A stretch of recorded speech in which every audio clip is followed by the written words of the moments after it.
Hello बच्चों, कैसे हो आप सभी लोग। आई होप आप सब लोग बहुत अच्छे होंगे और अपनी हेल्थ का भी बहुत अच्छे से ध्यान रख रहे होंगे।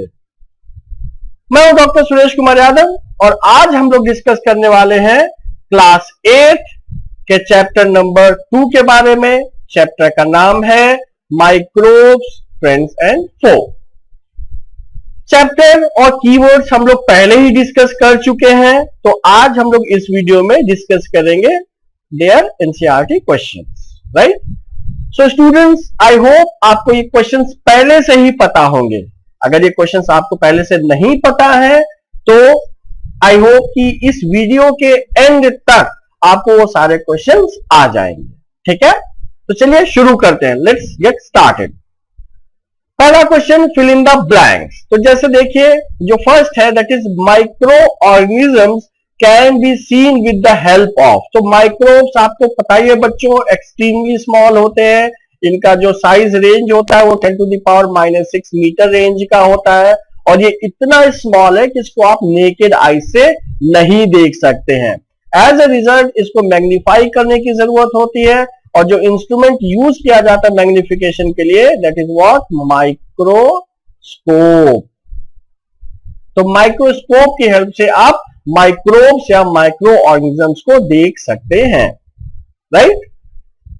नेक्स्ट है blue green algae fix directly from air to enhance fertility of soil. तो आपको पता ही है कि एयर में बहुत सारा क्या प्रेजेंट होता है, नाइट्रोजन, और यही अल्टीमेटली रिस्पॉन्सिबल होता है सॉइल की फर्टिलिटी को इंक्रीज करने के लिए। तो यहां पर क्या हो जाएगा, blue green algae fix nitrogen directly from air to enhance soil fertility. Next, alcohol is produced with the help of. Alcohol is produced with the help of. तो आपको एक माइक्रो पता ही है, ईस्ट, राइट। ईस्ट आप use करते हैं जो कि शुगर को कन्वर्ट करता है अल्कोहल में along with the liberation of carbon dioxide by the process of fermentation. By the process of what? Fermentation, right? Next अगर बात करते हैं, कॉलेरा इज कॉज्ड बाय। देखिए बच्चों यहां पर कॉज्ड बाय है, तो कॉलेरा जो कॉज होता है that is by bacteria, right. लेकिन अगर यही क्वेश्चन थोड़ा सा चेंज किया जाए, कॉलेरा इज स्प्रेडेड बाय, तो उस केस में क्या हो जाएगा, कंटेमिनेटेड वाटर। तो वो स्प्रेड करता है कंटेमिनेटेड वाटर, क्योंकि यहां पर कॉज्ड पूछा गया है तो it is caused by bacteria. Next, tick the correct answer. तो yeast is used for the production of. अभी हम लोगों ने पिछली स्लाइड में देखा, ईस्ट से आप क्या प्रोड्यूस कराते हैं, अल्कोहल। प्रोसेस का नाम क्या होगा, फर्मेंटेशन। और कौन से टाइप की प्रोसेस होगी, एरोबिक की एनारोबिक, राइट, बिल्कुल ठीक है, एनारोबिक प्रोसेस होगी। एनारोबिक क्या होता है, ऐसी प्रोसेस जिसमें ऑक्सीजन की रिक्वायरमेंट नहीं होती, उसको आप क्या बोलते हैं, anaerobic process, right. Next, which is an antibiotic. तो एंटीबायोटिक बच्चों क्या होता है, एंटीबायोटिक ऐसा सब्सटेंस होता है जो कि माइक्रोब्स की ग्रोथ को क्या करता है, चेक करता है। एंटीबायोटिक ऐसा सब्सटेंस होता है जो कि माइक्रोब की ग्रोथ को चेक करता है, ठीक है। थोड़ा सा यहां पर समझने की जरूरत है, वैसे अल्कोहल में भी एंटीबायोटिक प्रॉपर्टीज होती है। अल्कोहल भी अगर आप यूज करते हैं तो उससे माइक्रोब की ग्रोथ नहीं होती है, राइट। जैसे आजकल आप देख ही रहे होंगे जितने भी सैनिटाइजर्स हैं जिसमें कि 70% अल्कोहल प्रेजेंट है, उनको यूज किया जा रहा है ताकि वायरस, कोरोना वायरस के स्प्रेड को रोका जा सके। तो इसमें भी एंटीबायोटिक प्रॉपर्टीज है, एंटी माइक्रोबियल प्रॉपर्टीज है, लेकिन इसका सही आंसर जो है वो स्ट्रिप्टोमाइसिन है। स्ट्रिप्टोमाइसिन आप यूज करते हैं एज एंटीबायोटिक। अल्कोहल को आप लोकली यूज कर सकते हैं, सुपरफिशियली यूज कर सकते हैं, लेकिन जो बॉडी के अंदर में माइक्रोब की जो ग्रोथ को चेक करेगा दैट इज स्ट्रेप्टोमाइसिन। तो यहां पर सही आंसर होगा that would be streptomycin. Next, carrier of malaria causing protozoan. Malaria causing protozoan, ठीक है, तो उसका कैरियर कौन है। तो कैरियर का मतलब जो एक जगह से दूसरी जगह ट्रांसमिट करता है, तो यहां पर क्या आंसर हो जाएगा, female Anopheles mosquito. Female Anopheles mosquito is the carrier of malaria causing protozoan. Plasmodium आप लोगों ने सुना होगा, तो उसको एक जगह से दूसरी जगह ट्रांसमिट कौन करता है? Female Anopheles mosquito.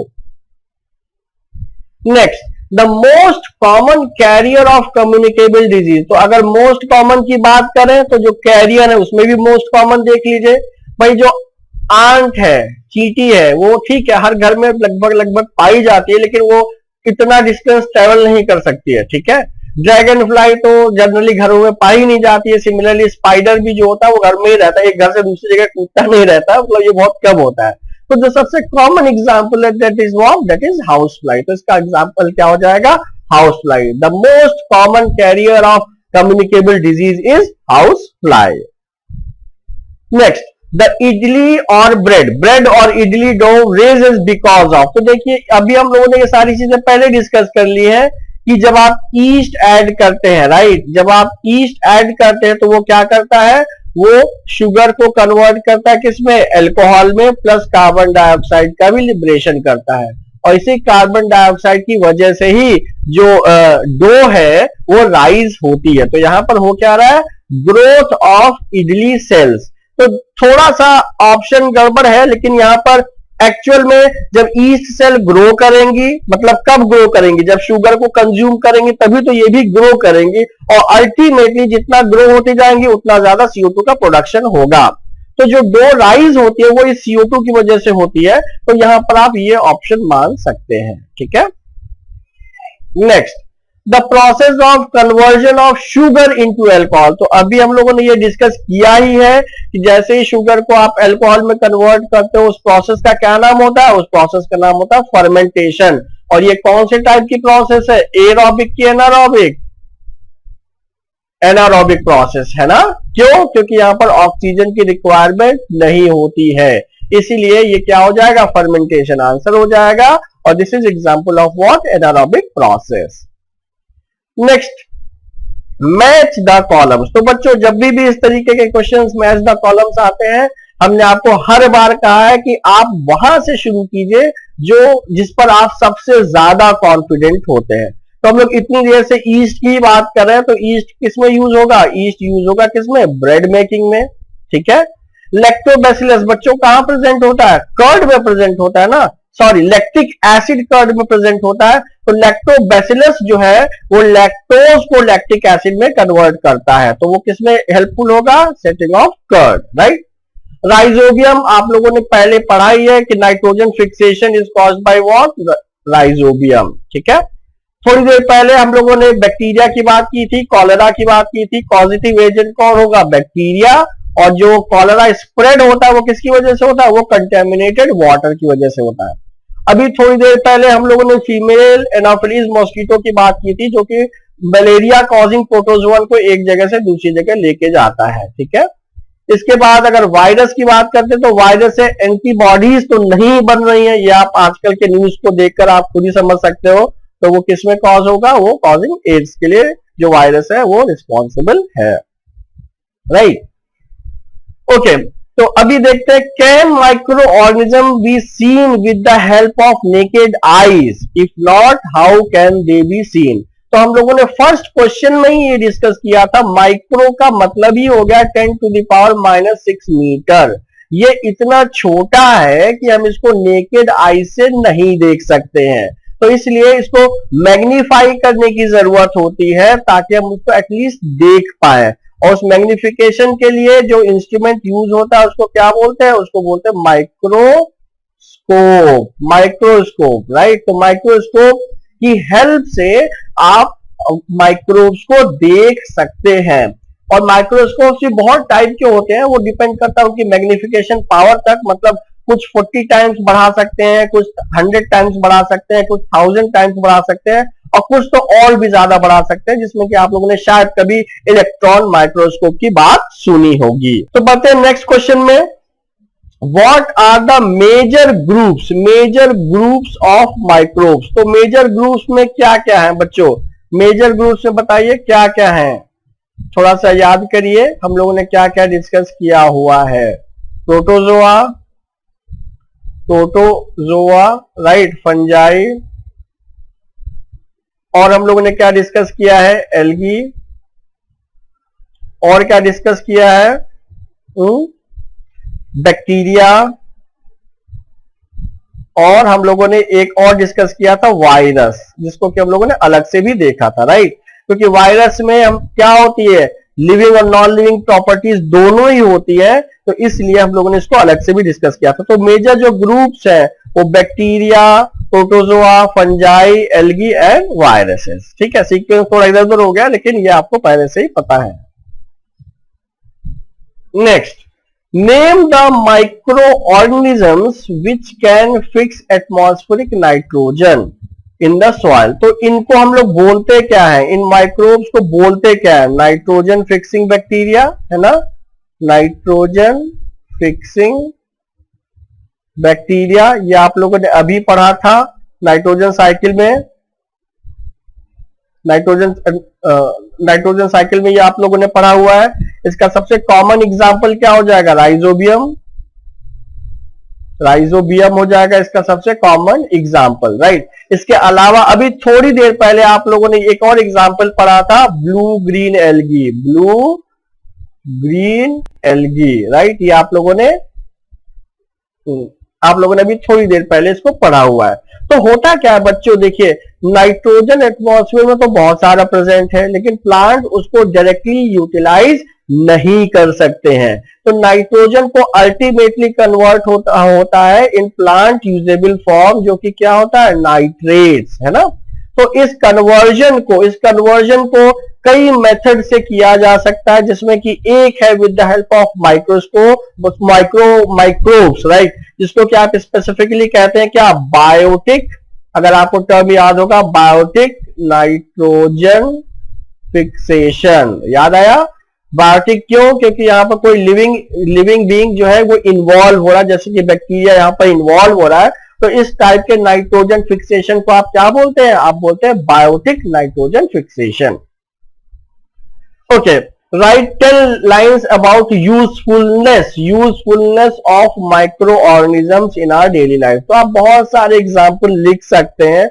शुरुआत करते हैं सबसे पहले नाइट्रोजन फिक्सेशन से ही, ठीक है। नाइट्रोजन फिक्सेशन हो गया, सॉइल की फर्टिलिटी बढ़ गई, ठीक है। उसके बाद क्या हो जाएगा, कर्ड, राइट।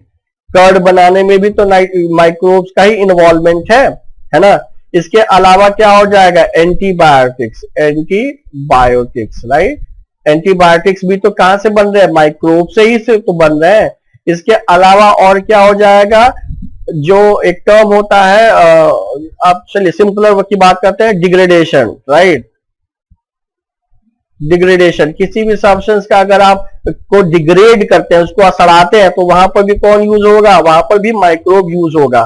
तो नाइट्रोजन फिक्सेशन भी माइक्रोब्स यूज हो रहे हैं। और एक और टर्म होगा डीनाइट्रिफिकेशन, राइट, जिसमें कि जो फिक्स नाइट्रोजन है, नाइट्रिफिकेशन, जिसमें कि फिक्स नाइट्रोजन को भी वापस से एटमॉस्फेयर में रिलीज करने के लिए रिस्पॉन्सिबल कौन है, माइक्रोब्स ही है, ये फ्री रिस्पॉन्सिबल, राइट। इसके अलावा माइक्रोब्स कहाँ यूज होते हैं, बताइए, थोड़ा सा बताइए। अभी आपने देखा ईस्ट की बात की, राइट। ईस्ट कहाँ यूज हो रहा है, ब्रेड में यूज हो रहा है, राइट। ब्रेड बटर जहां पर भी आपको जरूरत होगी। ईस्ट और कहाँ यूज होता है, बेकरीज की जगह आप ब्रूरीज में भी यूज करते हैं। वाइन्स बनाने के लिए भी ईस्ट की रिस्पॉन्सिबिलिटी होती है, वहां पर ईस्ट यूज किया जाता है, राइट। ऐसे ही एक टर्म आएगा, अभी आप देखेंगे कि जो माइक्रोब्स हैं उनसे भी जो वैक्सीन प्रोडक्शन होता है, वैक्सीन बन रही है, जो मेडिसिनल कंपाउंड्स बन रहे हैं, उनके प्रोडक्शन में भी माइक्रोब्स का इन्वॉल्वमेंट है, चाहे वो बैक्टीरिया हो चाहे वो फंगस हो, ठीक है। तो ऐसे बहुत सारे एग्जांपल्स हैं, आप कोई भी 10 एग्जांपल्स 10 लाइन उसमें लिख सकते हैं, राइट। उसके बाद देखिए, पिछले क्वेश्चन में हम लोगों ने बेनिफिट्स की बात की थी, या हार्म की बात कर दीजिए। तो हार्म क्या होगा, तो देखिए सबसे पहले क्या हो जाएगा, हार्मफुल एस्पेक्ट्स में क्या होगा, इतनी सारी डिजीजेस हैं, ठीक है, इतनी सारी डिजीजेस हैं, आप एक एक डिजीज लिख सकते हैं। जैसे कॉलेरा हो गया बाय बैक्टीरिया, ठीक है, और कोरोना हो गया बाय वायरस, ठीक है। ऐसे टाइफॉइड है, मलेरिया है, डेंगू है। इसके अलावा प्लांट्स में भी डिजीजेस हो रही है, एनिमल में भी डिजीजेस हो रही है, एंथ्रैक्स एग्जांपल है। तो आप लोगों ने ये बहुत सारे एग्जांपल्स पढ़े हुए हैं, तो कोई भी 5-6 आप एग्जांपल यहां पर मेंशन कर सकते हैं। बच्चों जब भी क्वेश्चन इस तरीके का आता है, हमेशा आपको स्पेलिंग का ध्यान रखना होगा और सही वर्ड्स का आपको देखना होगा। तो जो भी आपको अच्छे से याद हो आप वहां पर लिख सकते हैं, राइट। इसके अलावा चलिए डिजीजेस के अलावा और माइक्रोब से क्या नुकसान है, डिजीजेस के अलावा और माइक्रोब से क्या नुकसान है, ठीक है। जैसे देखिए प्राइमरली तो हमारे पास डिजीजेस ही हैं, क्योंकि अल्टीमेटली वही नुकसान कर रही हैं। वो डिजीजेस कोई भी हो सकते हैं, स्किन डिजीजेस हो सकती है, लंग डिजीजेस हो सकती है, प्लांट के लिए डिजीजेस हो सकते हैं एंड सो ऑन। हमारे जो पेट्स हैं उनके लिए वो डिजीजेस कॉज कर सकते हैं। तो माइक्रोब से अल्टीमेटली जो पैथोजेनिसिटी है, जो डिजीज कॉजिंग नेचर है, वही हमें यहाँ पर डिस्कस करना है, राइट। एक दो और भी एग्जाम्पल है, जैसे दही है, ठीक है। वहां पर जब ज्यादा लैक्टोबैसिलस प्रेजेंट हो जाएंगे, उससे कोई बीमारी तो नहीं हो रही है, लेकिन उससे क्या हो जाएगा, जो हमारा दही है उसका टेस्ट खराब हो जा रहा है। तो कुछ कुछ ऐसे भी हैं कि जिससे कोई डिजीज तो नहीं कॉज होगी, लेकिन हाँ जो न्यूट्रिशन है या जो क्वालिटी है वो डिग्रेड हो जाते हैं। तो वो भी आप चाहे तो मेंशन कर सकते हैं, राइट। नेक्स्ट क्वेश्चन है व्हाट आर एंटीबायोटिक्स। एंटीबायोटिक्स क्या होता है? तो एंटीबायोटिक जैसा आप जानते हैं, किसी भी माइक्रोब की ग्रोथ को चेक करने के लिए आप क्या यूज करते हैं, एंटीबायोटिक्स यूज करते हैं।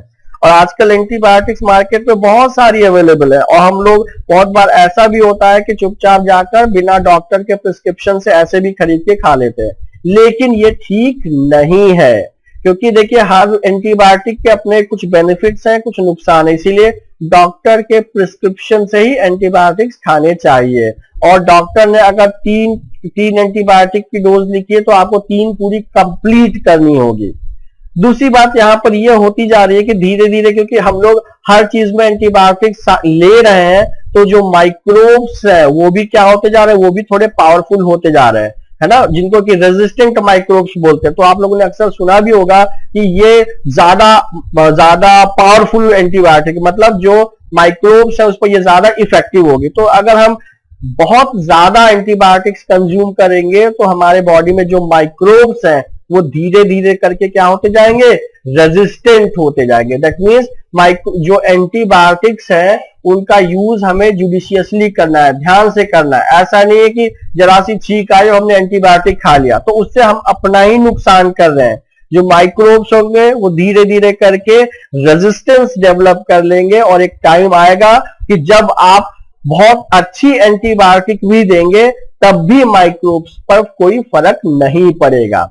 तो प्रिकॉशन के रूप में आपको क्या लेना है कि आप जब भी एंटीबायोटिक्स कंज्यूम करते हैं डॉक्टर के प्रिस्क्रिप्शन पर करिए, नंबर 1। नंबर 2, डॉक्टर ने जितने डोजेस कही है वो डोजेस आप कंप्लीट करिए, ठीक है, ठीक है। तो डॉक्टर क्योंकि इस बारे में बेहतर जान सकते हैं, बेहतर बताते हैं, तो उनकी जो सजेशंस है वो हम लोगों को फॉलो करनी चाहिए। Okay, so students I hope इसमें बहुत सारे क्वेश्चन ऐसे थे जो आपको पहले से ही आते थे, राइट, लेकिन कुछ क्वेश्चन ऐसे थे जिस पर थोड़ी सी और क्लियरिटी आपको हुई होगी। ठीक है बच्चों, तो मिलते हैं नेक्स्ट वीडियो में सब्सिक्वेंट टॉपिक के लिए। Till then stay fit and stay healthy.